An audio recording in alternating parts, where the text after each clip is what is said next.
Saya bantu warga desa beternak dan jual udang. Setahun bersih untung 8 juta. Mereka malah nuduh saya korupsi, cari duit haram. Tahu gitu udangnya? Saya rebutin semua, buang ke kandang babi buat pakan. Jangan sampai mereka sentuh sedikit pun. Tahun kedua saya nggak bantu mereka beternak lagi. Saya muter bantu desa Gersang yang tanahnya penuh garam, terapin budidaya mikroekologi air hidup. Nggak taunya untung besar-besaran. Sementara desa Baishui malah rusak peralatan, bikin udang karang mati total. Melihat denda kontrak selangit, mereka nangis-nangis minta saya balik bantuin. Saya cuma senyum. Dulu yang usir saya pergi, bukannya kalian sendiri. Ayo kita angkat gelas buat hormat Chenmo. Kalau bukan karena Chenmo ini, bawa teknologi baru dari kota besar. Ratusan hektar kolam limbah desa kita. Bisa hasilin udang karang segemuk ini. Panen perdana ini, kita satu desa udah bersih untung 8 juta loh. Kepala desa Liu Guangsheng angkat gelas. Muka tembamnya merah karena minum. Cipratan ludah berterbangan. Warga di bawah pada angkat gelas. Pandangan ke saya penuh semangat. Ada yang hitung-hitung renovasi rumah. Ada yang ngomongin beliin mobil buat anak. Saya gosok mata yang penuh urat merah. Tenggak habis air putih di gelas. Rasa pedas membara, mengalir tenggorokan sampai ke perut. Tapi nggak ngurangin. Kelelahan saya lembur setengah bulan begadang. Saya Chenmo, awalnya di ibu kota provinsi, arsitek, rantai pasok seafood. Demi menghidupkan kolam mati di kampung halaman, resign dari kerja dengan gaji tahunan jutaan, keluarin tabungan 5 tahun kerja, terkumpul 2 juta. Perbaiki kualitas air, riset pakan khusus. Paling penting, saya ngeluarin uang sendiri buat desa, bangun stasiun logistik rantai dingin, oksigen hidup. Udang karang ini. Begitu keluar air, tingkat kematian sangat. Tapi dengan transportasi rantai dingin saya, udang desa Baishui bisa sampai dengan tingkat hidup 98%. Langsung ke kota kelas 1, restoran berantai kelas A. Itulah alasan kita bisa jual dengan harga bagus. Senang semuanya. Itu yang penting. Ini baru gelombang pertama. Nanti pas udang yang kedua sudah gemuk, untungnya bisa naik lagi 10%. Tapi stasiun rantai dingin, selanjutnya masih perlu diperluas. Kalian kerja keras dulu 2 hari ini. Tiba-tiba, sahabat kecilku, Zhao Jia, dengan keras melempar sebuah buku cek ke atas meja makan. Chenmo, sebelum bicara semua ini, bukankah sebaiknya kita cocokkan dulu bukunya? Halaman yang ramai langsung sunyi. Semua mata tertuju ke sini. Chang, kau lagi mabuk apa? Yang dihitung kemarin. Tuh, buku palsu yang kau tunjukkan ke kami. Chenmo, apa kau benar-benar menganggap semua orang kampung ini bodoh? Ilmu yang kau pelajari di luar, pulang kampung, cuma untuk mengisap darah kami para tetangga? Begitu kata-kata itu keluar, semua gempar. Aku langsung berdiri. Omong kosong, apa yang kau lontarkan? Aku longok kosong.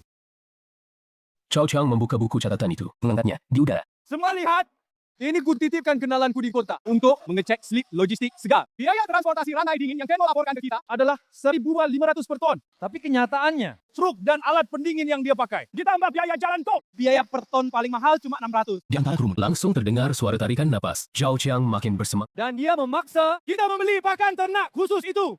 10.000 per kati. Aku minta orang lihat posisinya. Sama persis yang harganya 8.000 per kati di kota. Selama setahun ini, Chenmo setidaknya mengantongi komisi 5 juta dari kita. 5 juta.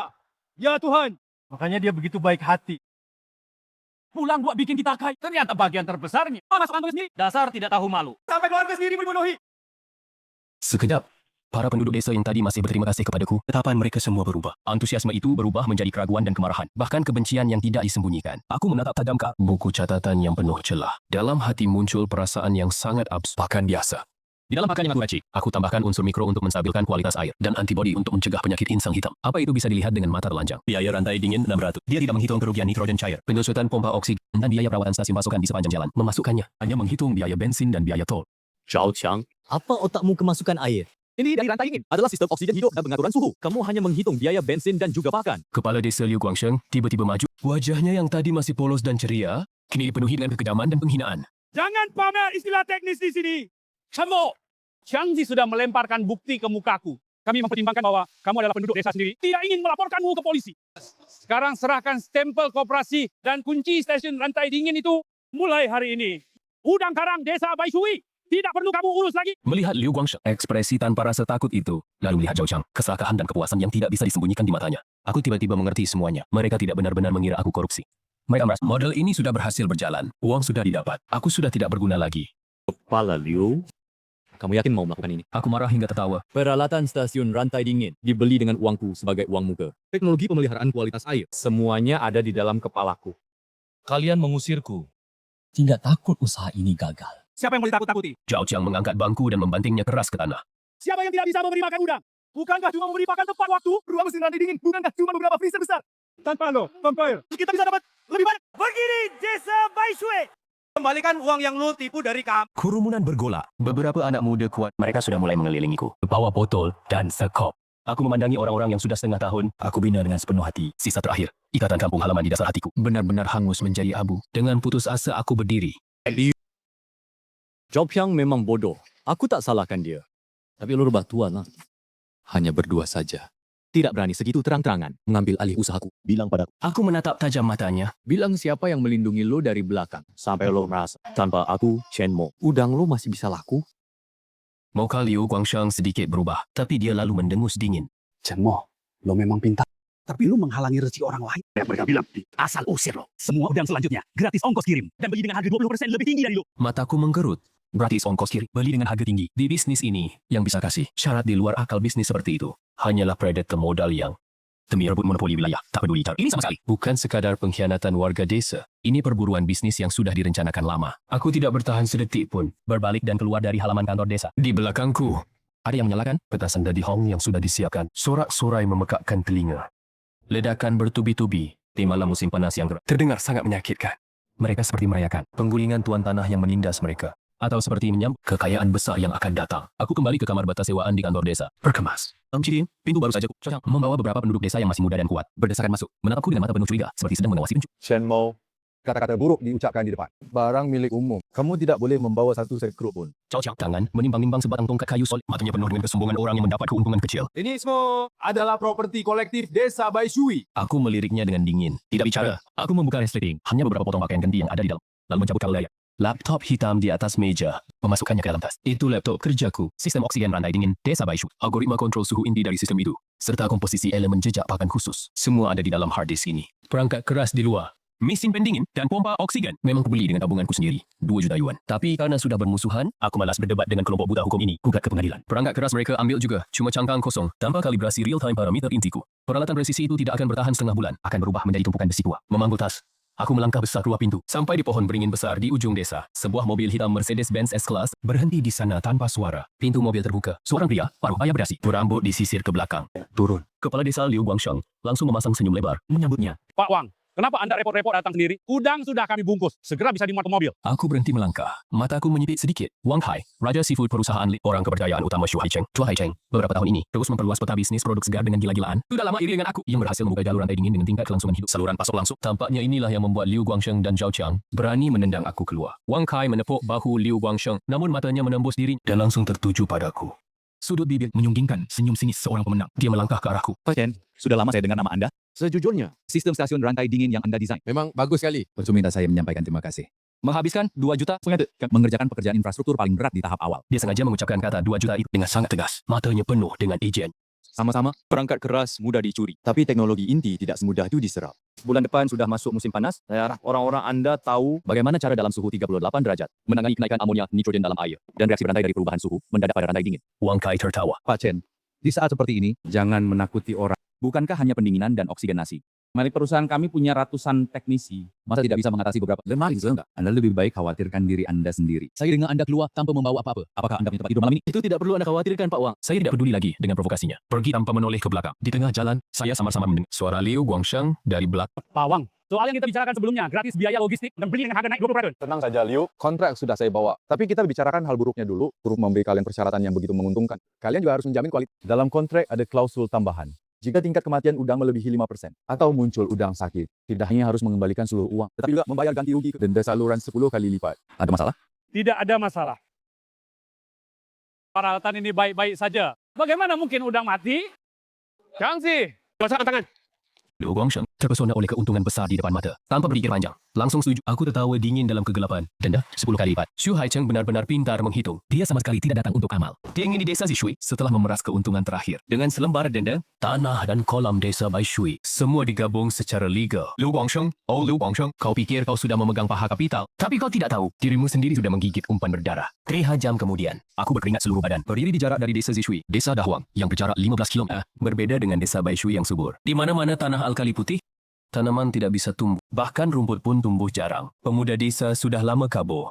Hanya bersisa puluhan orang tua, lemah, sakit, miskin sekali. Aku berjalan ke pintu desa. Di depan tungku bata yang rusak, kepala desa tua Dahuang, Li Jiangguo, sedang jongkok di tanah, menghisap tembakau. Sambil menghela napas, aku mendekat dan memanggil, Paman Li. Li Jiangguo mengangkat kepala, matanya yang keruh menatapku lama, baru mengenali. Oh. Ini bukan anak keluarga Chen dari Desa Baishui. Tengah malam begini, kenapa kamu datang ke lembah miskin kami? Aku meletakkan ransel, langsung duduk di batu di depannya. Mau tidak menjadikan desa ribuan hektar tanah alkali bekas ini menjadi emas? Li Jiangguo tersenyum pahit. Jangan bercanda dengan orang tua ini. Tanah ini asin sampai pahit. Bahkan kodok pun tidak mau melompat ke sini. Emas apa yang bisa dihasilkan? Udang biasa tentu tidak bisa hidup. Aku tahu, tetapi setengah tahun ini di laboratorium, kebetulan aku meracik suatu khusus untuk air alkali berat. Algoritma sirkulasi air hidup mikroekologi. Udang yang dibesarkan di air seperti ini. Dan bukan hanya tidak akan mati, tetapi karena tekanan osmotik, daging udang akan menjadi sangat padat. Perutnya putih, bersih. Tidak ada bau lumpur sama sekali. Aku menyebutnya udang kristal. Udang lumpur kelas rendah dari desa Sisui. Sudah lama. Aku ingin di sini membangun basis pasokan langsung ekologis hidup. Khusus untuk restoran Michelin di kota kelas 1 dan hotel mewah. Datuk Jin Udang, aku akan menjualnya 200 yuan. Tangan Li Jiangguo yang memegang pipa tiba-tiba gemetar hebat. Abu rokok jatuh di sepatu kain, tapi dia tidak sadar sama sekali. Hanya terpaku menatapku. Dan saat ini, di desa Baishui yang berjarak 15 km, Zhao Qiang dengan antusias berdiri di depan konsol stasiun pendingin. Dan santai menekan tombol start utama. Layar menyala merah, muncul karakter peringatan kuning. Terdeteksi suhu lingkungan tidak normal. Silakan lakukan kalibrasi ulang parameter. Kalibrasi apaan? Bisa jadi report kali. Zhao Qiang mengumpat, langsung menekan paksa lewati dan pendinginan level tertinggi bersamaan dengan suara gemuruh kompresor yang mesin dipaksa berjalan. Hitung mundur kematian milik desa Baishui resmi dimulai. Di sisi lain, Li Jiangguo menatapku dengan linglung. Dua ya Meci. Xiao Chen. Kau pasti kepalamu demam kan?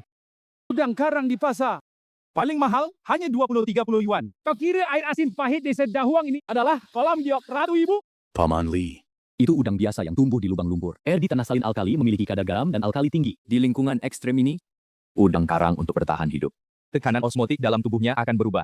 Ini akan mengakibatkan apa? Aku berhenti sejenak. Mataku menatap tajam padanya. Pertama, cangkang udang akan menjadi sangat keras dan transparan. Kedua, serat daging udang akan menjadi padat hingga kenyal. Ketiga, lingkungan basah tinggi memiliki efek sterilisasi alami. Insang udang putih bersih. Tidak akan ada sedikit pun bau lumpur. Selama kita memasang membran anti rembes, ditambah dengan algoritma sirkulasi mikroekologi saya untuk mendegradasi racun dalam air. Udang yang dibesarkan di sini adalah barang mewah di pasar segar. Li Jiangguo mendengarkan dengan bingung meskipun tidak terlalu paham soal tekanan osmotik. Tapi dia mengerti, kata, barang mewah. Tapi cahaya di mata Pak Tua baru saja menyala. Lalu meredup lagi. Xiao Chen, jujur saja padamu, di buku kas desa kita. Bahkan tidak punya 2.000 yuan. Yang kamu sebut membran anti rembes itu, pompa sirkulasi. Pakai apa kita membangunnya? Uangnya aku yang keluar. Dari saku dekat tubuhku, aku mengeluarkan sebuah kartu bank. Di kota provinsi, Pak masih punya rumah seluas 80 meter persegi. Kemarin sudah digadaikan. Ditambah sisa terakhir yang ada padaku. Total terkumpul 3 juta yuan. Uang ini semuanya digunakan untuk pembangunan infrastruktur desa Dahuang. Aku menatap Li Jiangguo, bibirnya yang gemetar karena terkejut. Nadaku, tanpa riak sedikit pun, seolah-olah yang dipertak bukan seluruh harta bendaku, melainkan uang serapan sekali. Pak Li, saya keluar teknologi dan seluruh dana. Kalian keluar lahan salin seluas 5.000 mu yang tidak ada yang mau. Ditambah tenaga kerja seluruh desa. Kemuntahan saya ambil 70%. Desa ambil 30%. Berani tidak bertaruh dengan saya sekali ini? Kalau menang desa Dahuang, setiap rumah bangun rumah kecil bergaya barat. Kalau kalah, aku Chenmo akan loncat ke sungai. Kalian hanya membuang tenaga percuma. Tanah tetap milik kalian. Angin malam bertiup melewati tungku bata yang bobrok. Sekeliling diam, seperti maut. Li Jiangguo menatap tajam pada kartu bank itu, lalu melihat mataku yang penuh urat merah, namun seperti mata serigala sendirian. Setelah beberapa saat, Pak Tua tiba-tiba berdiri. Setuju.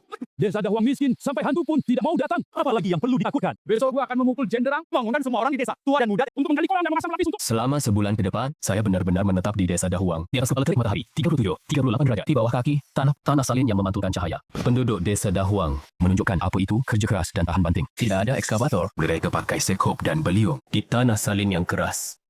Menggali satu persatu, kolam budidaya bertingkat standar. Jadi saya sendiri yang mengawasi setiap pemasangan membran anti bocor polimer. Berbagai pipa seperti kapilar ditanam di bawah tanah. Akhirnya terhubung ke panel kendali pusat mikroekologi yang sayalah sendiri.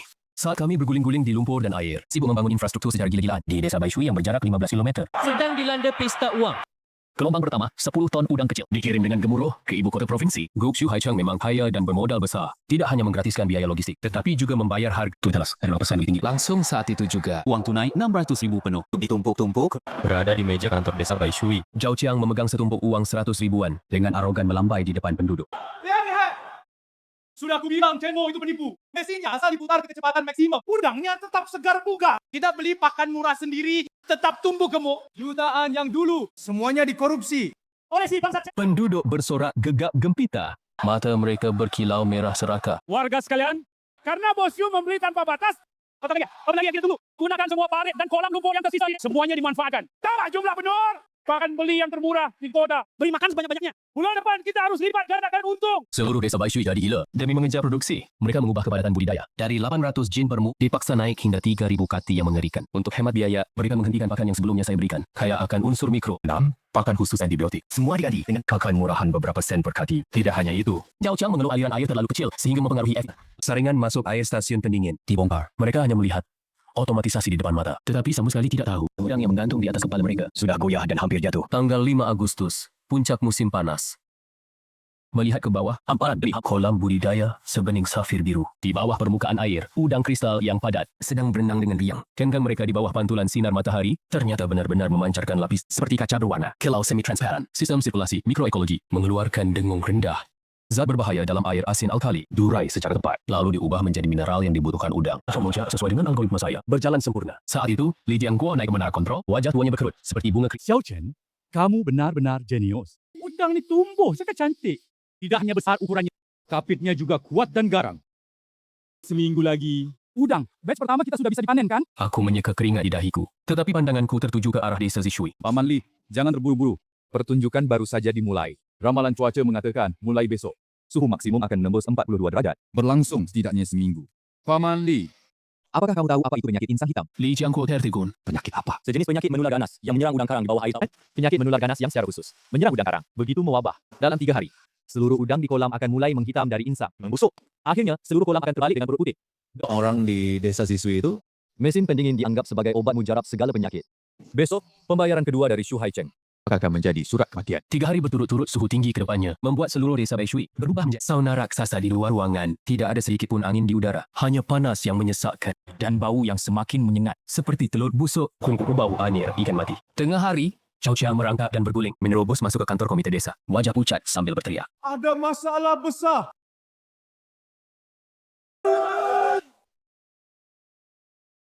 Lu Gongsheng yang sedang berbaring di kursi rotan, menikmati as dan bermimpi jadi kaya raya. Terkejut tiba-tiba. Berteriak apa sih? Cuaca panas. Udang mengapung ke permukaan untuk bernapas. Cepat nyalakan aeratornya. Sudah dinyalakan? Saya ke tingkat maksimum. Tidak berguna.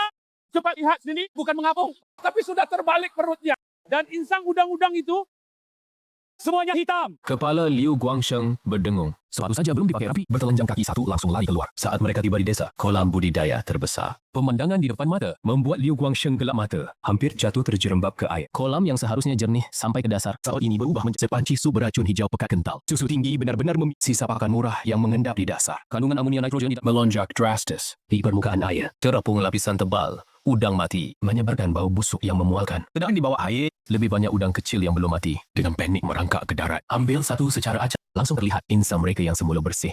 Saat sudah berubah menjadi hitam pekat busuk. Penyakit insang hitam. Di lingkungan yang sangat buruk ini, seperti wabah, di antara kawanan udang dengan kepadatan sangat tinggi, benar-benar meletus. Lu Guangsheng menggigil seluruh tubuh. Bibirnya membiru. Kenapa bisa begini?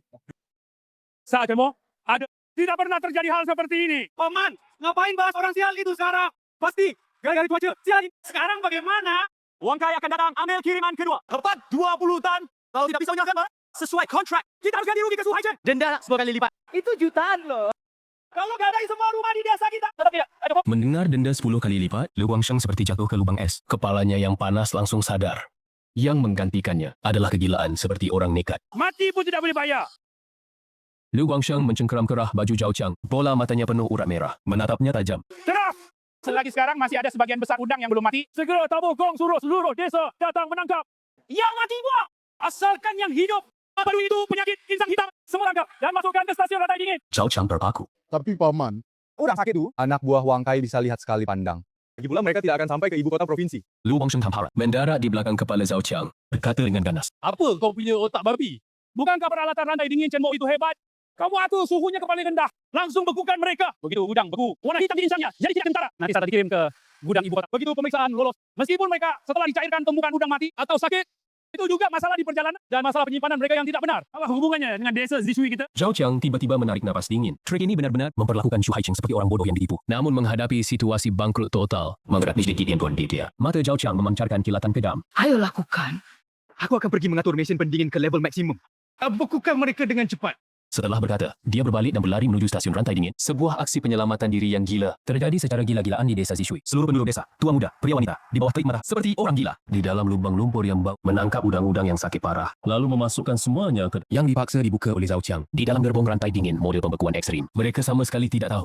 Algoritma rantai dingin inti yang ditinggalkannya. Kuncinya adalah mengontrol suhu dan oksigenasi. Membuat udang memasuki kondisi hibernasi. Bukan sekadar pembekuan cepat yang kasar. Suhu ekstrem tanpa perlindungan algoritma. Ditambah di dalam tubuh udang sakit. Organ yang sudah rapuh hanya akan mempercepat mempercepat kematian dan pembusukan mereka. Sementara itu, 15 km jauhnya di desa Dahuak, aku sedang duduk di bawah naungan pohon dengan santai menikmati es asam plum. Di panel kontrol mikroekologi di depanku, semua data di bawah suhu 42 derajat. Masih stabil, seperti gunung. Kualitas air dengan alkalinitas tinggi. Memiliki efek bakterisidal yang kuat. Bakteri hitam yang mencoba berkembang biak belum sempat berkembang biak, langsung dibunuh tanpa ampun oleh sistem sirkulasi. Di bawah air, kelompok udang kristal dengan cangkang keras. Udang kristal yang bening sedang dengan penuh semangat berebut umpan khusus yang aku racik. Li Jianguo mengusap keringat, masih sedikit khawatir.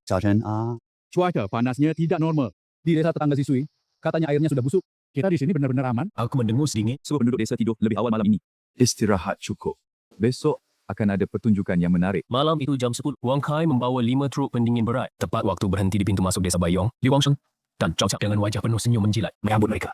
Manajer Wang, Beton barang semuanya sudah dibekukan di stasiun. Dijamin segar. Wang Kai bahkan tidak turun dari mobil, hanya melambaikan tangan dengan santai. Muat saja. Karena di dalam kontainer rantai dingin, suhu diturunkan Zhao Qiang hingga belasan derajat di bawah nol. Dingin seperti ruang es. Anak buah Wang Kai hanya membuka dan melihat beberapa keranjang paling atas. Di permukaan, udang-udang itu memang beku keras. Tidak kelihatan ada yang aneh. Bos Wang, tidak masalah.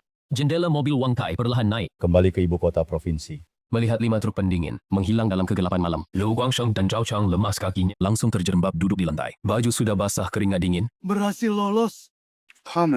Kita selamat dari satu kesulitan. namun senyum di wajah mereka hanya bertahan kurang dari 6 jam. Jam 4 pagi, Kota Zhuhai, di ibu kota provinsi. Pusat distribusi rantai dingin grup. Wang Kai sedang memimpin membuka pintu belakang kontainer. Dan saat pintu kontainer dibuka, rawa busuk yang menyengat menyembur seperti letusan gunung berapi. 2 pekerja bongkar muat di paling depan terkena racun ini. Langsung memutih bola mata. Langsung muntah dan terjerembab di lantai. Senyum Wang Kai langsung membeku.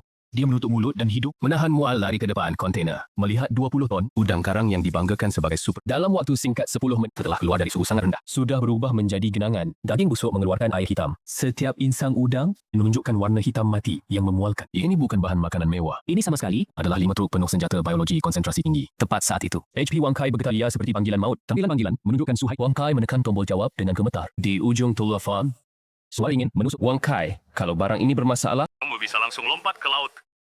Saya baru saja dapat kabar. Dinas Kesehatan dan orang-orang dari Dinas Pasar sudah sampai di depan pusat distribusi kita. pupil mata Wang Kai langsung membesar. Keringat dingin mengucur seperti air terjun. Dia menoleh dengan cepat, menatap ke arah desa Baishui. Di dalam matanya, memandarkan niat membunuh yang ingin mencabik-cabik hidup-hidup. Pukul 6 pagi, para warga desa Baishui masih bermimpi indah soal jadi kaya. Pintu WC halaman kantor desa tiba-tiba didobrak paksa dengan suara keras. Sebuah mobil off-road hitam menerobos masuk ke halaman seperti macan turun gunung. Suara rem yang melengking saat itu juga merobek ketenangan desa. Liu Guangsheng merangkak sambil memakai baju, berlari keluar kamar. Zhao Qiang juga mengucek mata yang masih sayu saat mereka melihat orang yang berdiri di halaman. Harapan semalam sirna dalam sekejap. Mata Wang Kai penuh dengan urat merah yang mengerikan. Yaket Yas sudah tidak terlihat. Dasi dikendurkan longgar sekali. Dia seperti serigala lapar yang terpojok. Menatap tajam kedua orang di depannya. Pak Wang, kenapa Anda sudah datang sebegini? Bukankah barang baru diangkut tadi malam? Wang Kai tidak bicara omong kosong. Dia melambaikan tangan dengan beberapa pria bertubuh kekar di belakangnya. Mengangkat 2 keranjang plastik besar. Berjalan ke depan Liu Guangsheng. Langsung membalikan isinya ke lantai dengan suara gemericik. Ratusan udang mati yang sudah busuk total. Dengan insang berwarna hitam pekat. Liu Guangsheng, Kamu berani sekali ya. Pakai udang yang terkena penyakit insang hitam, dibekukan cepat. Datang nipu uangnya, Tuan Siu. Kamu tahu nggak? Mobil dinas kesehatan sudah memblokade pintu pusat distribusi 3 supermarket besar milik Tuan Siu. Pagi ini semuanya diperintahkan tutup untuk perbaikan. Pak Wang, ini pasti salah paham. Waktu dimuat mereka masih hidup. Sialan salah paham. Wang Kai menendang Liu Guangsheng sampai jatuh ke tanah. Dari tas kerja, dia mengeluarkan setumpuk dokumen tebal dan membantingnya keras ke muka Liu Guangsheng. Kertas-kertas berserakan di lantai. Di atasnya ada stempel merah yang mencolok, menyakitkan mata semua orang. Jangan pura-pura di depanku. 20 ton barang, 40.000 jin. Kami beli dengan harga premium 30 yuan per jin, Ketan Mat. Total pembayaran 1.200.000. Wang Kai menatap mereka dari atas dengan dingin. Pengacara berdasi di sampingnya, tanpa ekspresi. Dia mendorong kacamatanya, mulai membacakan klausul kontrak. Berdasarkan perjanjian tambahan yang ditandatangani kedua belah pihak, jika tingkat udang sakit atau udang mati melebihi batas, termasuk pelanggaran komersial siri dan tindakan penipuan, harus mengembalikan seluruh dan membayar ganti rugi 10 kali lipat. 12 juta, ditambah kerugian reputasi grup, dan denda administrasi 3 total 14 juta? Mendengar angka astronomi ini, para warga desa yang baru saja berlari menonton, serentak mengeluarkan jeritan yang menyayat hati. 15 juta. Zhao Qiang, matanya meraih sekop.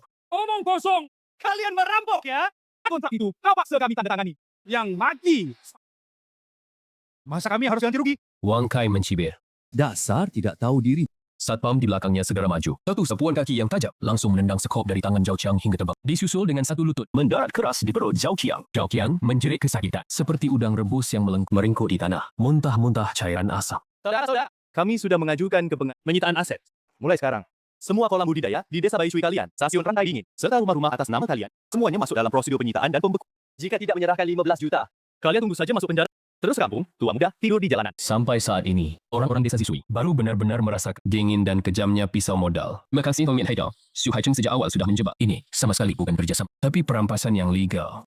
Peralatan rantai dingin itu, kolam ini sudah lama mereka perhitungkan dengan barang. Dan yang menjerumuskan desa ke jurang adalah orang yang mengusir Shenmo, yaitu Liu Guangsheng dan Zhao Qiang yang serakah akan keuntungan. Warga desa jadi gila. Mereka tidak berani memukul bangkai. Beralih menyerbu dengan liar ke Liu Guangsheng dan Zhao Qiang yang pukul dan tendang. Berteriak sambil menyuruh mereka mengembalikan rumah dan uang penyelamat mereka. Seluruh desa Baishui seketika berubah menjadi neraka di dunia. Berbeda dengan kesengsaraan di desa Baishui, saat ini desa Dahuang sedang merayakan masa kejayaannya. Berdiri di samping sistem perairan ekologis yang diubah dari lahan salin. Melihat para pekerja dengan cekatan melakukan penangkapan percobaan pertama, seiring jaring besar perlahan diangkat di permukaan air seketika berkilauan ombak yang mempesona. Di dalam jaring, penuh sesak, semua udang dengan panjang hampir 20 cm. Kangkang keras dan transparan di bawah sinar matahari memantulkan kilau seperti kaca. Mereka memiliki vitalitas yang sangat kuat, melompat liar di dalam jaring. Berdiri di samping saya adalah direktur pengadaan dari grup kuliner top di ibu kota, Ding Shishuan.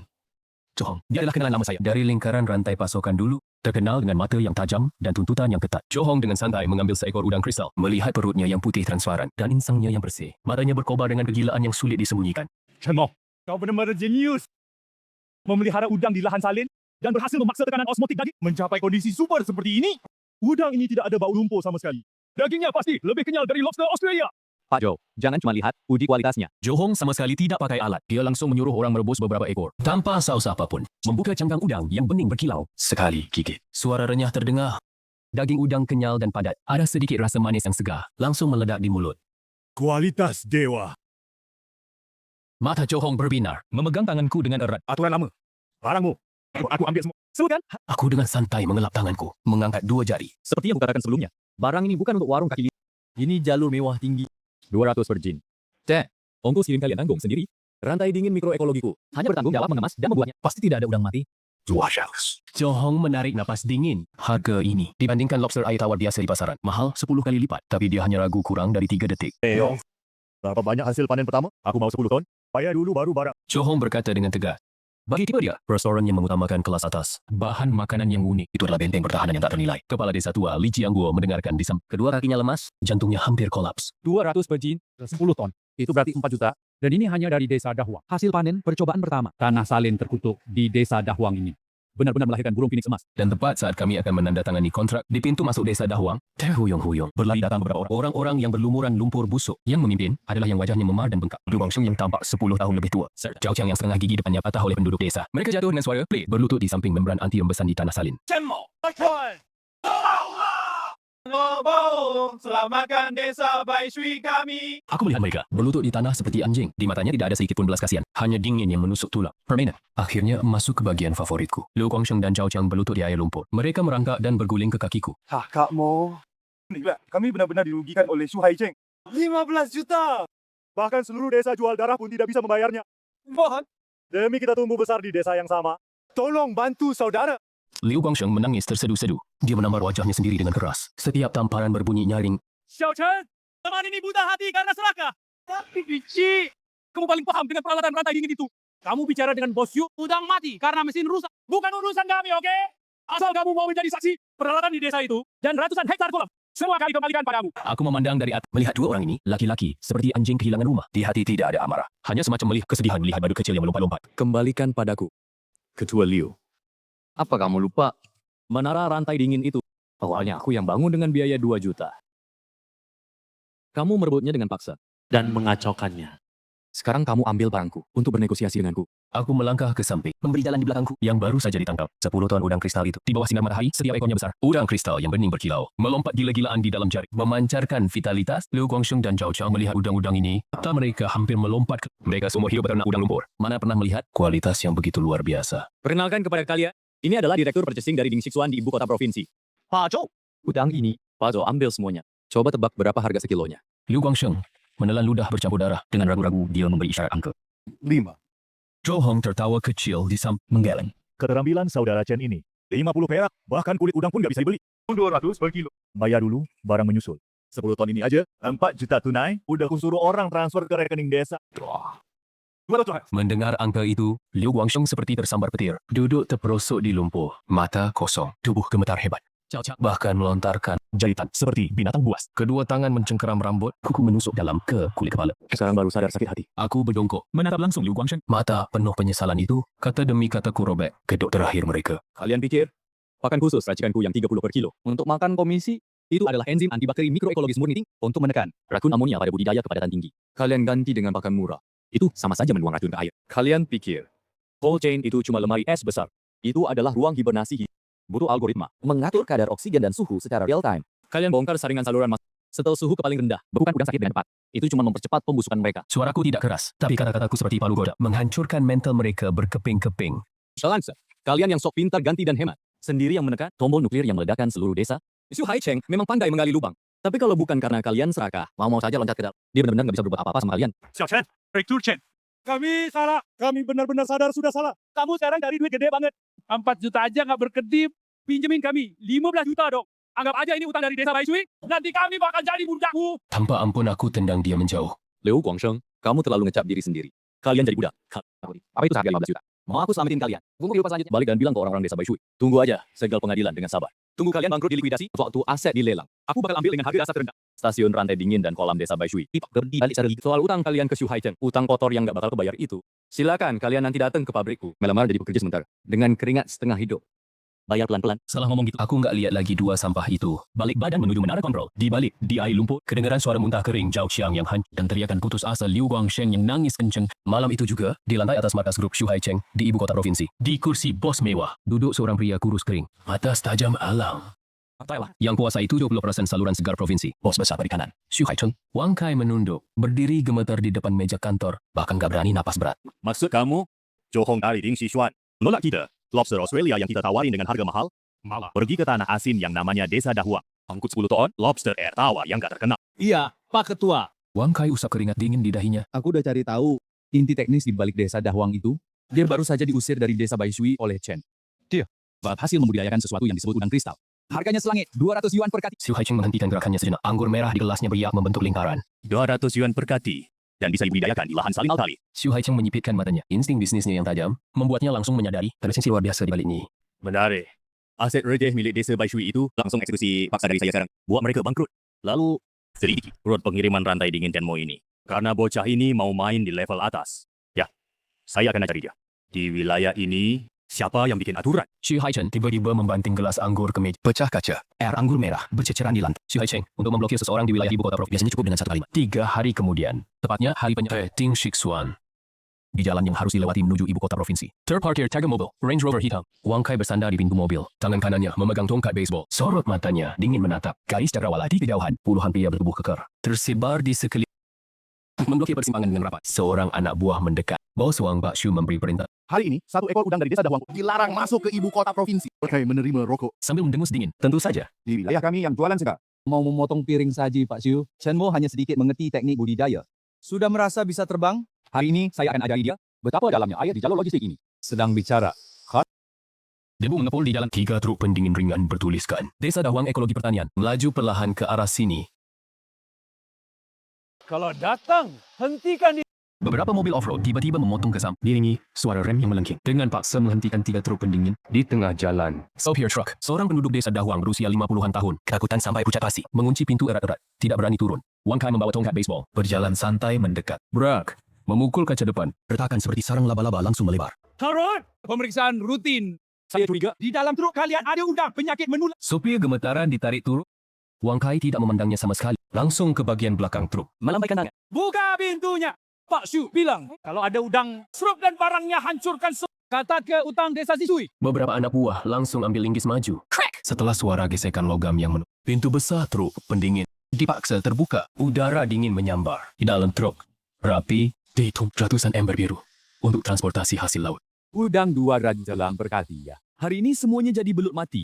Di mata Wang Kai terlintas kepuasan kejam. Dia melompat naik ke dalam truk, mengayunkan tongkat baseball, membidik ember biru besar paling depan, memukul keras. Ember plastik hancur, berkeping-keping. Cairan di dalamnya seperti air terjun, mengalir deras. Memang ciri Wang Kai. Sejuk, tidak ada udang, satu pun tidak ada yang mengalir di lantai. Cairan coklat kekuningan dengan bau asin pahit yang lumpur. Wang Kai tercengang. Dia mengusap lumpur di wajahnya. Seperti anjing gila menerjang ember-ember lainnya. Memecahkan belasan ember. Semuanya air lumpur kuning dari tanah salin alkali. Wang Kai mencengkeram. Sopir yang gemetar ketakutan. Mata melotot marah. Mana udang desa Dahuang? Chen mau nyembunyiin barangnya di mana? Sopir itu bicara dengan gagap. Bos Chen bilang, "Loh, kita hari ini bawa air limbah ini. Pabrik kimia di kota buat diolah. Nggak bilang bawa udang." Pas Wang Kai merasakan badannya dingin, sadar kalau dirinya udah dijebak. HP di sakunya bunyi. Itu dari Xu Haicheng. Baru aja tersambung. Xu Haicheng teriakan marah yang kayak mau bunuh orang. Wang Kai. Lo buta apa? Chen Chuan udang milik Chen Mo. Setengah jam yang lalu. Udah hidup-hidup. Masuk ke dapur Ding Xishuan. Zhou Hong, si rubah tua itu. Sekarang lagi siap-siap buat acara pencicipan. Seluruh kalangan elit di provinsi. Udah heboh. Anak buah lo di mana? Wang Kai kayak kena peti. Enggak mungkin. Seluruh armada logistik rantai dingin provinsi. Dan pintu top punya mata-mata kita. Kalaupun dia punya sayap, nggak bakal bisa terbang lewat. Dia nggak punya sayap. Dia lewat kereta api khusus barang segar cepat. Xu Haicheng di seberang telepon menghancurkan sesuatu. Berteriak dengan marah. Kereta api khusus barang segar cepat. Ini kata-kata itu kayak palu besar. Mengempas keras kepala Wang Kai. Saat itu juga, di peron kargo, stasiun kereta selatan, provinsi. Saya pakai kemeja putih sederhana. Laki ngelihat para pekerja. Turunin. Koper udara bersuhu. Konstan berisi udang kristal. Dari gerbong kargo kereta cepat. Diserahkan dengan lancar ke mobil pendingin sambungan. Ding Shi. Zhou Hong berdiri di samping saya. Ngeliatin di dalam koper, transparan bersuhu konstan. Udang super yang garang. Wajahnya merah padam. Karena senang. Bro, trik diam-diam lo ini keren banget. Xu Haiteng si Wabangka itu. Kira dengan kuasai jalan dan stasiun barang. Bisa kendalikan lo. Dia nggak bakal kebayang. Lo ternyata bisa urus jalur khusus barang segar cepat dari biro kereta apian. Zhou Hong, akungkan jempol padaku. Kau kibaskan debu dari ujung lengan bajuku. Suaraku tenang. Xu Haicheng itu raja kecil di daerah sini. Pandangannya cuma sebatas jadi kepala suku di gunung. Cuma mainan perampok yang bikin pos jaga dan degat kendaraan. Dia benar-benar nggak paham. Apa itu jaringan logistik modern? Dulu waktu aku masih di asas e-commerce, saat bekerja sebagai arsitek rantai pasokan, aku ikut merancang jaringan dingin kereta yang mencakup seluruh negeri. Selama margin keuntungan cukup besar, udang kristal seharga 200 yuan per kati pasti cukup untuk menanggung biaya pengiriman ini. Aku bisa mengerahkan kapan saja. Sumber daya, logistik level tertinggi. Xu Haicheng mau pakai beberapa mobil roti jelek dan beberapa preman untuk menjaga transportasi infrastruktur nasional. Ini benar-benar seperti belalang mau melawan kereta. Direktur Zhou, barang sudah sampai dengan selamat. Untuk gembar-gembor pasar selanjutnya, tergantung dari Ding Xishuan. Tenang saja. Semua pecinta kuliner kelas atas di provinsi antara lain lobster Australia dan kepiting raja. Ada juga bahan makanan mewah super. Namanya udang kristal desa Dahuang. Peralatan makanan laut berkualitas tinggi yang dulu dipasok Xu Haicheng. Segera akan menciut. Apa mengangguk? Tak siap pergi. Ponselku tiba-tiba bergetar. Itu adalah pemberitahuan lelang umum dari pengadilan. Karena tidak mampu membayar denda 15 juta yuan dari grup Xu Haicheng. Semua aset kolektif Desa Baishui, termasuk yang aku danai, stasiun pangkalan rantai dingin, oksigen hidup yang kubang. Juga hak kontrak 800 hektar kolam. Resmi masuk proses lelang paksa. Harga awal 2 juta yuan. Tepat. Jumlah yang dulu aku pendahulukan. Aku lihat layar ponsel. Sudut bibirku melengkung dingin. Xu Haicheng, kau rebut poin Desa Zishui. Maksudmu mau potong jalan mundurku? Sekarang giliranku untuk membeli dasarmu. Ku telepon Li Jiangguo. Paman Li, uang di rekening sudah siap. Besok pakai baju rapi, ikut aku ke pengadilan kota. Kita pergi membeli Desa Zishui secara legal. Baik.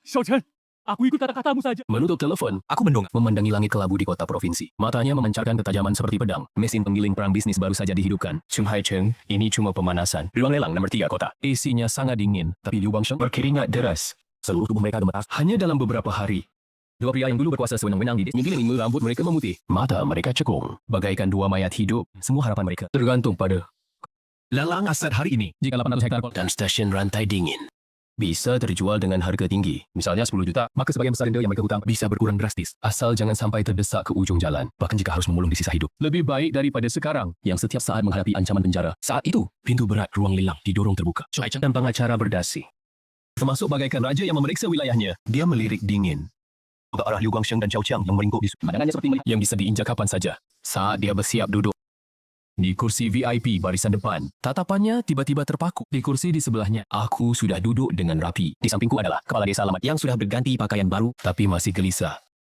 Li Jiangguo. Xu Haicheng menghentikan langkah, menatapku dari atas ke bawah. Sudut mulutnya melengkung dengan Kau Chen Mo. Mengandalkan sedikit kepintaran, naik kereta jalur cepat. Lalu menganggap dirimu hebat. Anak muda dalam bisnis segar ini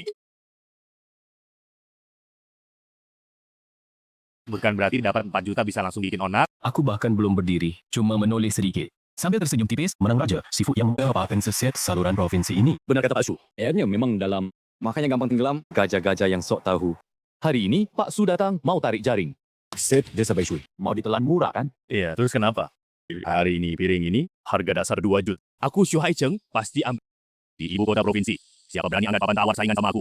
Uang tunai 4 juta di tanganmu. Mending dipegang erat-erat. Jangan sampai nanti. Modal mati di desa Dahuang ikut habis. Kita lihat saja nanti. Aku tenang mengalihkan pandangan. Tak lagi melihatnya. Jam 50 lagi. Palu diketuk. Lelang resmi dimulai. Sekarang yang dilelang adalah hak sewa 800 hektar kolam budidaya perikanan milik Desa Baishui.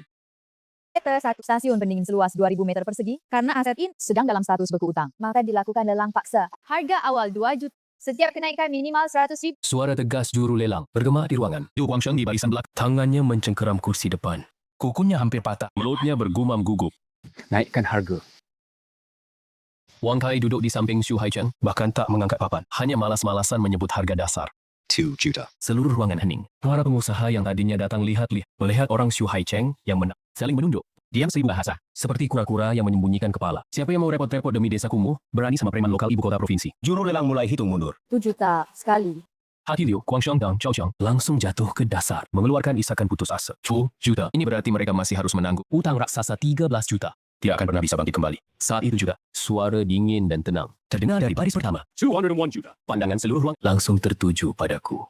Aku perlahan menurunkan papan nomor di tanganku, tanpa ekspresi. Xu Haicheng mengerutkan kening dengan keras, menoleh dan menatapku tajam. Wang Kai seperti kucing yang ekornya diinjak, menunjukku sambil memaki. Chen, kau sengaja mengacau ya? Beraninya kau bersaing dengan Direktur Xu. Lelang hukum menganut harga tertinggi.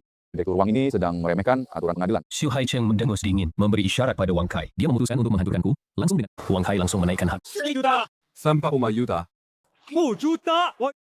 Harga melonjak terus. Liu Guangsheng dan Zhao Qiang di barisan belakang, di mata mereka kembali membakar harapan yang menggebu-gebu. Ya, seperti itu. Habisi dia. Lebih baik sampai 10 juta. Ketika Wang Kai dengan marah meneriakkan 4,9 juta. Kartu as di tanganku. Sebenarnya sudah tidak cukup. Xu Haicheng membaca kelemahanku. Tertawa dingin. Mengangkat papan sendiri. Chen Mo, bukankah kau ingin melindungi batu rantai dingin yang kau bangun sendiri? Berani terus naikkan. Hari ini aku akan menghajarmu dengan uang. Aku perlahan menoleh, melihat Xu Haicheng yang penuh kesombongan. Tiba-tiba tersenyum. Aku meletakkan papan nomor di tanganku, bersandar di kursi. Suaranya tidak keras, tapi jelas terdengar di seluruh ruang lelang. Direktur Xu benar-benar kaya raya. Tapi sebelum Anda membayar, apa kita ingat yang baik? Pagi ini, apakah Anda melihat pengumuman internal dari Badan Lingkungan? Xu Haicheng tertegun. Pengacara utama di belakangnya berubah wajah. Cepat keluarkan HP dan refresh halaman terus-menerus. Wang Kai berteriak dengan keras. Chen Mo, jangan pura-pura jadi hantu di sini. Desa Baishui demi mengejar hasil panen secara ilegal menggunakan bahan kimia limbah yang sangat rendah kualitas. Sebagai pakar. Ditambah lagi wabah penyakit insang hitam dalam skala besar. Tadi laporan uji mendadak dari Dinas Lingkungan Hidup Kota sudah keluar. Di dalam lumpur dasar 800 hektar kolam itu, kandungan amonia nitrogen dan logam berat sangat melebihi standar. Sudah dikategorikan sebagai polusi berat. Sumber air. Kata-kataku seperti bom besar langsung meledak di dalam aula. Aku melihat wajah Xu Haicheng yang semakin memucat. Berdasarkan peraturan baru Undang-Undang Lingkungan Hidup, 8 hektar kolam ini harus menjalani restorasi ekologis wajib. Sebelum selesai direstorasi, tidak boleh melakukan kegiatan budidaya apapun. Dan biaya proyek restorasi lumpur dasar awalnya diperkirakan antara 800.000 hingga 1 juta. Dan biaya ini ditanggung sepenuhnya oleh pemilik hak properti yang mengambil alih. Senyum di sudut bibirku semakin dingin. Artinya, yang dibeli Direktur Xu seharga 5 juta. Bukanlah sebuah periuk harta. Melainkan sebuah lubang beracun yang harus menambahkan 10 juta lagi. Selamat, Direktur Xu. Pengacara di belakangnya, dengan keringat di mana-mana, menyodorkan layar ponsel ke depannya. Di atasnya dengan jelas, tertera dokumen resmi yang baru saja dikeluarkan oleh Dinas Lingkungan Hidup. Semuanya persis seperti yang kukatakan. Tidak ada perbedaan. Darah di seluruh tubuh Xu Haicheng seketika terasa beku. Jika dia membeli tanah ini, tidak hanya harus membayar 5 juta, tapi juga harus menambah biaya restorasi 10 juta. Dan pangkalan budidaya yang paling dia butuhkan, mungkin tidak bisa dipakai dalam beberapa tahun ke depan. Ini benar-benar lubang besar. Lelang di atas panggung. Sudah terkejut oleh perubahan mendadak ini, seimbang. Sesuai prosedur, mulai hitung mundur. 1 juta pertama. 2 juta kedua. Pengacara Xu Haicheng berteriak panik. Tunggu. Ini termasuk penyembunyian cacat besar pada objek lelang. Kami menarik kembali Pengadilan setelah musyawarah darurat, mengingat mendesaknya dokumen lingkungan, mengizinkan Xu menarik penawaran 5 juta yang seperti ngambek itu. Saat itu, tidak ada seorang pun di ruangan yang berani menawar lagi. Siapa yang mau mengambil alih? Lubang racun yang harus membayar kerugian 10 juta. Liu Guangsheng dan Zhao Qiang di baris belakang.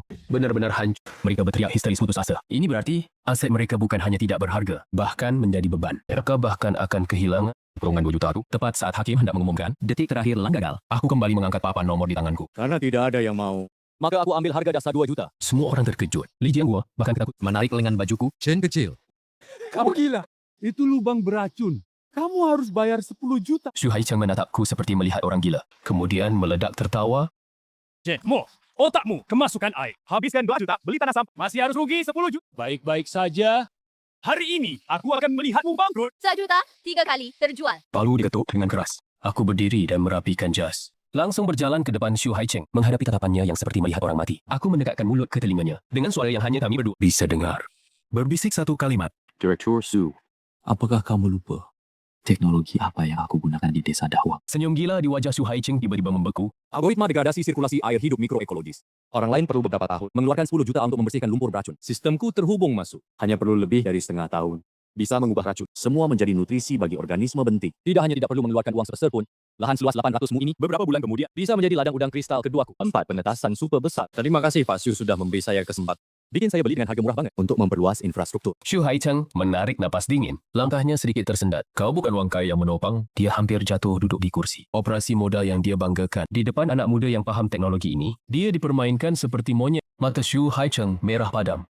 Chen Mo, kau jangan kan? Aku tidak peduli amarahnya yang tak berdaya. Berbalik dan melangkah besar, keluar ruang lelang. Sinar matahari menyilau. Tapi pertunjukan baru setengah jalan. Menguasai pangkalan desa Baishui. Produksi desa Dahuang akan melonjak 10 kali lipat. Tapi aku tahu, Xu Haicheng yang marah total pasti tidak akan berhenti di sini. Sore itu juga, semua pasar grosir seafood di kota provinsi dan distributor saluran segar bersamaan menerima perintah mati dari grup Xu Haicheng. Perang bisnis berdarah sepenuhnya dimulai. September. Sisa panas harimau musim gugur masih menyengat. Desa Dahuang di pangkalan ekologi gabungan yang baru dibangun. Suasananya dingin seperti es. Kepala desa Li Jianggu memegang buku telepon kusut. Tangan gemetar sampai kacamata baca hampir jatuh. Sepanjang pagi, dia menelepon seluruh provinsi. Lebih dari 20 telepon distributor saluran segar besar. Li lama. Bukan saudara tidak mau bantu. Xu Haicheng sudah bicara. Siapa yang berani masuk desa Dahuang kalian? Membawa satu udung besok, langsung putus semua kuota impor seafood keluarga siapapun. Keluarga kami masih harus makan. Tidak berani gang. Li Jianggu putus asa menutup telepon terakhir. Matanya merah menatapku. Chen kecil, semuanya berakhir. Semua jalur di provinsi diblokir Xu Haicheng. Kita baru saja ambil alih proyek daftar kolam desa Baishu. Produksi melonjak 10 kali lipat. Setiap hari cuma biaya benur dan listrik air. Sudah seperti lubang tanpa dasar. Kalau tidak laku terjual, kita akan bertahan setengah bulan. Saya duduk di samping. Jari-jari saya bergerak cepat di atas laptop. Mengetik kode. Tanpa menengadah sama sekali. Kenapa panik? Kolam di provinsi ini terlalu kecil. Memang sudah tidak muat untuk selera saya. Tepat pada saat itu, ponsel di atas meja berdering. Itu Zhou Hong, direktur pengadaan dari Ding Xixuan. Begitu sambungan telepon suara Zhou Hong terdengar sangat lelah dan menyesal. Saudara Chen, maaf ya. Xu Haicheng, si tua bangkai itu, telah memutus rantai pasok makanan laut mewah kelompok kita. Bos besar tidak tahan tekanan. Baru saja memberi perintah keras. Harus menghentikan kerja sama denganmu. Kontrak akan saya proses sesuai aturan. Membayarmu ganti rugi 2 juta. Kakak tidak berguna. Kita bisa melindungi mereka semua ini. Suara Zhou Hong penuh dengan perasaan terhina. Sebagai ahli yang paling paham bahan makanan, melihat udang kristal kelas atas diblokir paksa oleh modal. Saya menekan tombol enter baris terakhir di layar. Sebuah sistem logistik bernama Polaris Star Chain. Bar kemajuan langsung penuh hingga 100%. Pak Jo, saya tidak menyalahkanmu. Nampak yang main 2 kaki semua kan? Menyesap seteguk. Nada bicaranya tenang. Luar biasa. Tapi sebagai teman, saya memberimu nasihat. Lebih cepat pindah kerja lebih baik. Saat Ding Xixuan berkompromi dengan modal, saat itu juga sudah dikeluarkan dari meja perjudian restoran paling top di dalam negeri. Menutup telepon, saya melihat di layar titik-titik data hijau yang berkelap-kelip dan rapat. Sudut bibir saya melengkung membentuk senyuman dingin. Xu Haicheng mengira dengan memutus pedagang grosir dan hotel berantai di provinsi ini. Aku bisa menjebak saya mati di Dahuang Village. Dia, radio lokal yang bermain dengan saluran tradisional. Sama sekali tidak mengerti bahwa dalam rantai pasok digital yang sesungguhnya. Di mata arsitek, model distribusi berlapis tradisional. Sudah lama menjadi bukan. Barang rongsokan yang seharusnya masuk tempat sampah. Aku menutup laptop dan berdiri. Paman Li, beritahu semua pekerja. Mulai malam ini jam 8. Menangkap udang. Hasil tangkapannya mau dijual ke siapa? Bos Joe sudah ingkar janji. Dijual ke seluruh negeri. Aku berjalan ke peta nasional besar, di dinding, mengambil pena merah, di stasiun kereta cepat, ibu kota provinsi, bandara internet, serta sekitarnya, 3 kota super tingkat 1 di ibu kota provinsi, menggambar beberapa lingkaran tebal. Karena Xu Haicheng sudah menghancurkan panci di provinsi ini, Maka kita akan membuka langit-langit ini. Malam itu jam 10. Di lantai, atas markas grup Xu Haicheng. Xu Haicheng memegang segelas anggur merah, berdiri di depan jendela besar, memandangi pemandangan malam kota provinsi. Suasana hatinya sangat baik. Direktur Iju, semuanya sudah beres. Paling lama bertahan 10 hari. Rantai modalnya pasti putus. Itu kita bisa mengambil mayatnya. Anak muda memang sombong. Tidak tahu merendah. Xu Haicheng tersenyum sinis. Sampaikan pesan ke Chen Mo. Asal dia mau berlutut di depan perusahaan minta padaku dan menyerahkan teknologi Chongjie Jibu inti kristal itu, saya bisa pertimbangkan. Dengan harga barang, bekas 10 yuan per G, menerima barang rongsokannya ini. Direktur Xu, Anda memang pintar. Saat Wang Kai bersiap berbalik untuk pergi mengurus urusan, di meja kerja Xu Haicheng, telepon merah rahasia khusus tiba-tiba berdering dengan keras. Telepon ditutup secara kasar. Xu Haicheng seperti tersambar petir. Semua darah di tubuhnya seolah membeku dalam sekejap. Belum sempat dia sadar. Telepon internal di meja. Ponsel Wang Kai. Bahkan ponsel pribadi Xu Haicheng. Pada saat ini, berdering bersamaan seperti ledakan. Wang Kai dengan panik mengangkat telepon. Wajahnya seketika pucat seperti kertas. Di Direktur Xu, terjadi masalah besar. Klub Chang'an di ibu kota, Departemen Catering, kelas 1 maskapai penerbangan, dan restoran berkumpulan direktur swasta terbesar di Shanghai. Semuanya menelpon untuk membatalkan kontrak. Mereka bilang, menemukan yang lebih baik dari kita. Pemasok segar langsung oksigen hidup yang lebih stabil. Siapa pemasok itu? Wang Kai menelan ludah. Suaranya gemetar. Badan hukumnya adalah Chen Mo. Xu Haicheng melepaskan tangannya. Seluruh tubuhnya mundur 2 langkah. Membentur meja kantor dengan keras. Dia akhirnya mengerti perkataan Chen Mo tentang air dalam. Apa artinya gajah tenggelam? Chen Mo sama sekali tidak mencari kalau tradisional. Dia memanfaatkan latar belakang sebagai arsitek rantai pasok. Langsung menulis sistem pasokan langsung berbasis cloud. Terhubung dengan kereta api berkecepatan tinggi paling premium di seluruh dan rantai dingin penerbangan. Melewati semua perantara. Dari kolam asal, langsung dikirim ke seluruh negeri. Ini sama sekali bukan perang bisnis. Ini adalah serangan penurunan dimensi yang total. Di bawah tekanan amarah yang Xu Haicheng hanya merasa tenggorokannya manis. Seteguk darah langsung menyembur di karpet mahal. Dalam waktu singkat 1 minggu, peta bisnis segar di ibu kota provinsi. Terjadi perubahan yang setara dengan gempa berkekuatan 12 skala. Kehilangan dukungan dari klien restoran kelas atas nasional. Rantai Model Group Xu Haicheng. Putus ketiga. Penarikan pinjaman gila-gilaan, serbuan pemasok, imperium perikanan yang dulunya sombong, bagai sebuah bangunan yang fondasinya dikeringkan dan hampir roboh. Dan yang lebih parah adalah penduduk desa Zishui di bawah gedung pusat grup Xiu di ibu kota provinsi. Beberapa petugas mengayunkan tongkat anti huru hara hitam terhadap sekelompok orang berpakaian cumpang kambing, berwajah kering kerontang yang dibanting keras ke tanah. Yang memimpin adalah Liu Guangsheng dan Zhao Qiang. Segel kemarin sudah ditempelkan pintu setiap rumah mereka. Aset kolektif desa Baishui hanya dilelang dengan harga dasar 2 juta. Setelah dikurangi ini, mereka masih menang. Grup Xu Haicheng utang raksasa sebesar 13 juta. Penduduk desa yang putus asa hanya bisa seperti pengemis, berjalan kaki ke kota provinsi, berlutut di bawah gedung Xu Group. Mohon Xu Haicheng untuk memberi jalan keluar. Menghapus denda yang mematikan itu. Pawang, tolonglah. Inya, jangan kotori baju gue. Wang Kai dengan kesal menendang, mendorong Liu Guangsheng mendaur. Satu Wang Kai sudah tidak lagi sombong seperti dulu. Matanya cekung, mulutnya penuh sariawan. Sekarang grup sendiri sedang kerepotan. Beberapa hari ini Xu Haicheng di kantor sudah menghancurkan entah berapa barang. Sekarang dia melihat rombongan sial dari desa Baishui, merasa sangat sial. Klien Xu Haicheng yang menjebak kami ya. Peralatan rantai dingin itu awalnya tidak masalah.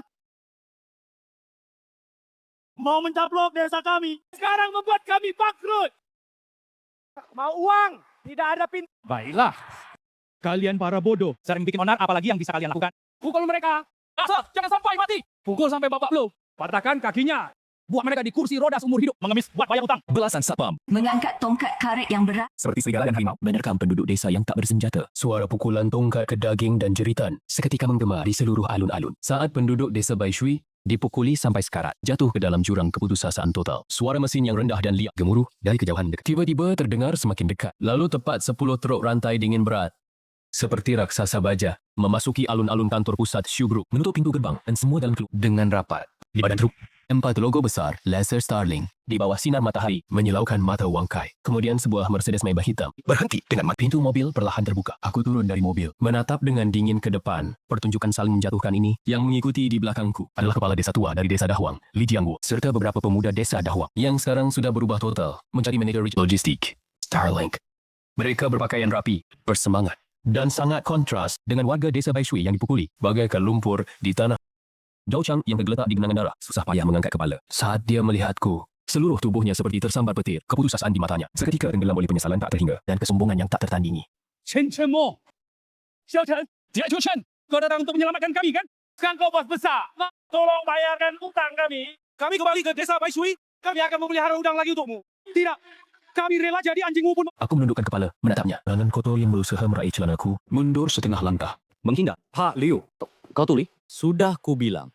Aku kembali ke desa Baishui sebagai pemegang aset untuk mengambil alih, bukan untuk beramal. Aku menoleh, melihat ke arah alun-alun para satpam yang ketakutan dan Wang Kai yang pucat pasi. Kenapa berhenti? Lanjutkan pukul mereka. Grup Xi bukannya suka menagih dengan kekerasan? Wang Kai gemetar. Walkie-talkie di tangannya jatuh ke tanah. Sekarang mana berani dia menyentuhku. Semua kalangan bisnis di provinsi tahu, Mo sekarang adalah dewa rezeki hidup saluran segar kelas atas nasional. Memegang jaringan logistik super yang mencapai awan. Asal dia buka mulut sedikit saja. Para bos yang menunggu udang kristal matang bisa mengubur hidup-hidup grup Xiu. Wang Kai bicara terbata, memaksakan senyum yang lebih jelek dari tangisan. Pak Chen, diam. Kamu tidak pantas bicara denganku. Suruh Xu Haicheng turun. Saat itu, Xu Haicheng dikelilingi beberapa eksekutif keluar dengan wajah pucat. Hanya dalam beberapa hari, rambutnya yang biasanya rapi disisir ke belakang. Berantakan, matanya penuh urat merah. Seluruh tubuhnya seperti menua 10 tahun. Chen Mo, membunuh orang paling banter sampai leher. Kali ini aku akui kalau aku meremehkan teknologi penurunan levelmu. Begini, kita buat kesepakatan. Kamu investasi masuk ke grup kami. Manfaatkan jaringan gudang offline-ku dan logistik online air hidupmu. Kita bekerja sama. Adapun hutang Wan Hu 30.000 dari desa Zishui. Anggap saya hadiah perkenal. Langsung hapus semua.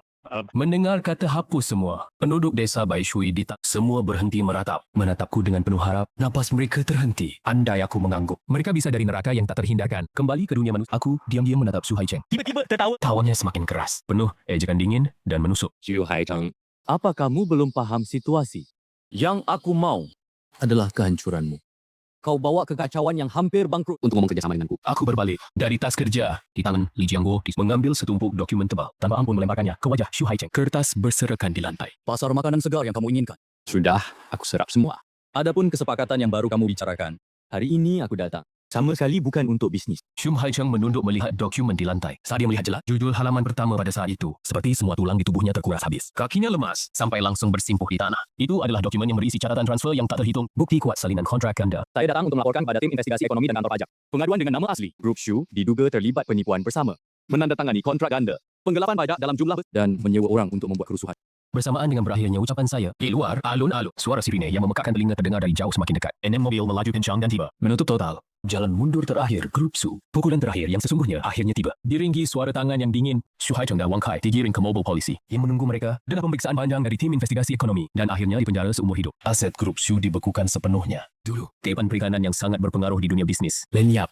Dalam satu sore, 3 hari kemudian, matahari terik di bulan Agustus. Di desa Zishui masih sangat panas. Udara dipenuhi dengan bau udang mati yang membusuk. Bau busuk yang memuakkan. Permukaan kolam terapung lapisan tebal. Genggang beracun yang hijau mengilap. Desa yang dulu penuh kehidupan, kini seperti sebidang tanah mati yang dijarah wabah. Beberapa mobil jeep berhenti di depan halaman kantor desa. Pintu mobil terbuka. Saya menginjakkan kaki di tanah. Yang pernah saya curahkan banyak tenaga dan pikiran. Dan diusir dengan kejam. Di dalam halaman, orang-orang duduk berjejal-jejal. Semuanya dari desa Zishui. Mereka tidak lagi memiliki kegilaan dan arogansi saat membagi uang dulu. Setiap orang tampak kusam dan lusuh. Wajah mereka pucat dan kurus. Meskipun Grup Shu sudah runtuh, putusan pengadilan tidak akan berubah. Aset kolektif desa Baishui sudah dilelang untuk membayar utang. Sedangkan rumah dan tabungan atas nama pribadi mereka masih dalam risiko disita setiap saat di ambang pembekuan. Di depan kerumunan, menggantungkan lengan yang dibalut gips. Zhao Xiang karena patah tulang rusuk hanya bisa menahan sakit di pinggang. Melihat aku berjalan mendekat, mereka tersentak kaget seluruh tubuh. Tatapan mata mereka penuh ketakutan yang luar biasa dan secerca harapan yang tidak realistis. Robek, Aku menoleh kepada pemuda desa Dahuang di sampingku, berkata, beberapa pemuda yang cekatan segera maju pada pintu halaman kantor desa dan segel pintu stasiun pendingin langsung disobek. Selanjutnya, mereka mengeluarkan papan nama titanium baru dengan bor listrik yang berdengung dipasang di dinding. Di papan nama itu tertulis beberapa huruf besar yang dingin. Aurora Starlink, pangkalan pembiakan hidup kedua. Liu Guangsheng dengan susah payah menelan ludah dengan bantuan 2 warga desa. Dia berdiri dengan susah payah. Dia memasang senyum yang lebih daripada menangis untuk menyenang. Anda sudah membeli desa ini? Apakah kita bisa seperti dulu lagi bekerja untuk Anda? Paman Guangsheng. Mungkin Anda salah paham tentang kata. Membeli ada kesalahpahaman. Harga dasar 2 juta. Aku sudah membelinya. Hak kontrak semua kolam di sini. Dan hak penggunaan stasiun pendingin. Artinya, mulai hari ini, 800 mu tanah, desa Baishui. Setiap tetes air, setiap helai, termasuk lumpur yang kalian injak.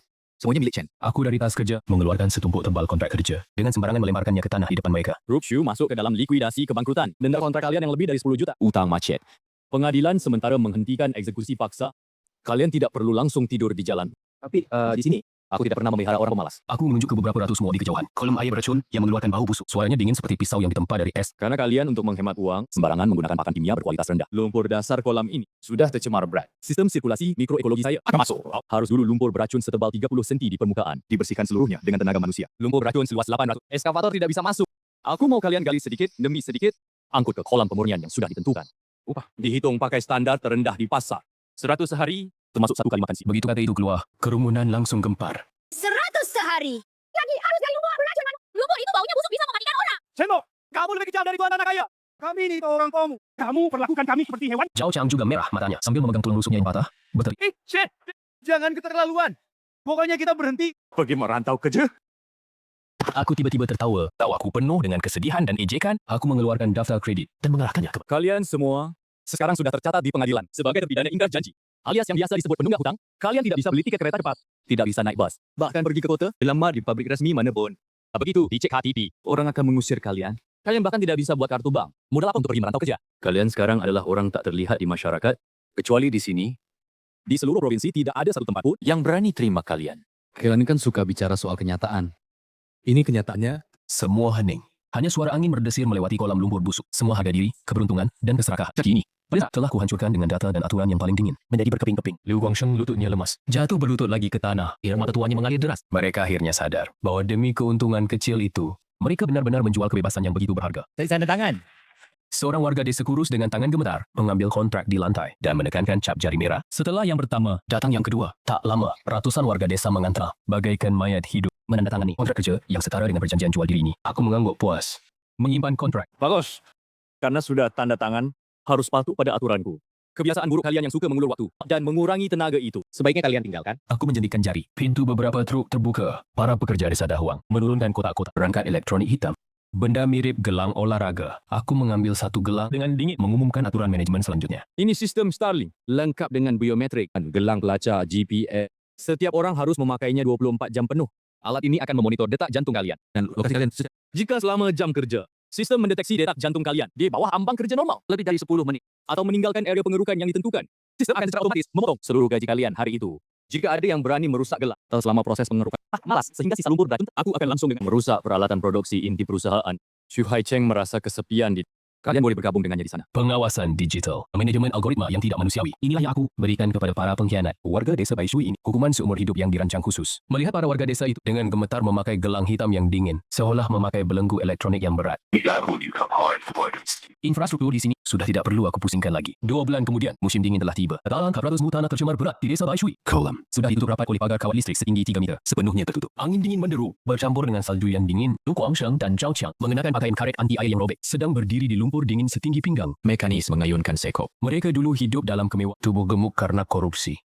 Kini, kurus kering, wajah penuh dengan radang dingin ungu yang menetes. Gelang monitor hitam di pergelangan tangan Zhao Qiang tiba-tiba memancarkan cahaya merah tajam. Di samping, pengeras suara yang tergantung di tiang listrik segera mengeluarkan suara sintesis AI tanpa emosi. Nama lepas kocok detak jantung Zhao Qiang turun di bawah ambang tujuh. Peringatan pertama. Hati-hati. Jika tidak mencapai target pembersihan lumpur 3 ton, semua jatah makanan akan dikurangi dan akan dilakukan likuidasi peringkat terakhir. Mendengar kata likuidasi peringkat terakhir, Zhao Qiang ketakutan sampai menggigil sekujur tubuh. Seperti orang gila, dengan mati-matian di dalam gerobak dorong, menggali lumpur hitam yang mengeluarkan bau kimia yang menyengat. Dia tidak berani berhenti, bahkan tidak berani bernapas. Di sini, aku memberi aturan main survival tanpa batas yang sangat kejam. Sebuah sistem.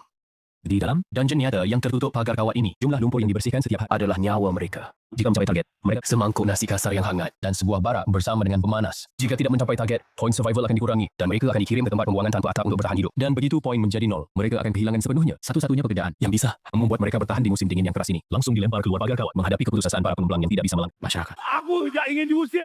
Lu Guangsheng meneteskan air mata keruh yang tua, sementara jari-jarinya yang beku mengorek lumpur beracun yang mengeras. Mereka seperti sekelompok NPC level rendah yang selamat dalam siklus kematian. Setiap hari, demi indikator kehidupan paling dasar, mereka mengerahkan sisa tenaga terakhir. Tanpa istirahat, tanpa martabat. Dengan setiap tetes keringat dan darah di sisa hidup mereka. Membayar bunga yang tak pernah atas keserakahan dan pengkhianatan. Mereka yang bodoh sekali di masa lalu. Saat itu, sebuah mobil bisnis hitam berhenti di luar pagar kawat. Setelah saya turun dari mobil, Li Jiangguo bersama beberapa eksekutif dengan hormat menyambut saya. Director Chen. Lebih cepat dari yang diperkirakan. Tidak sampai setengah tahun, sudah bisa mulai produksi. Pembiakan genetik terarah, udang kristal generasi kedua dan sudah selesai. 200 ton, stok premium gelombang pertama, sudah dimuat. Ke kapal pengangkut, suhu konstan samudra yang baru kami. Saya melirik sekilas para penduduk desa Baishui yang sudah tidak bisa dilihat dan mengangguk sedikit. Kerja bagus. Dari balik pagar kawat beraliran listrik yang berjarak 50 meter, Liu Guangsheng dan Zhao Qiang sepertinya mendengar keribut. Mereka mengangkat wajah yang berlumuran lumpur hitam busuk, menatapku dengan tatapan kosong. Di mata mereka, tidak ada lagi rasa iri, tidak ada lagi kebencian, bahkan tidak ada permohonan, hanya tersisa kebodohan dan ketakutan. Saya tidak memandang mereka lagi, berbalik dan naik ke mobil. Tak lama kemudian, sebuah jet pribadi lepas landas menuju luar negeri.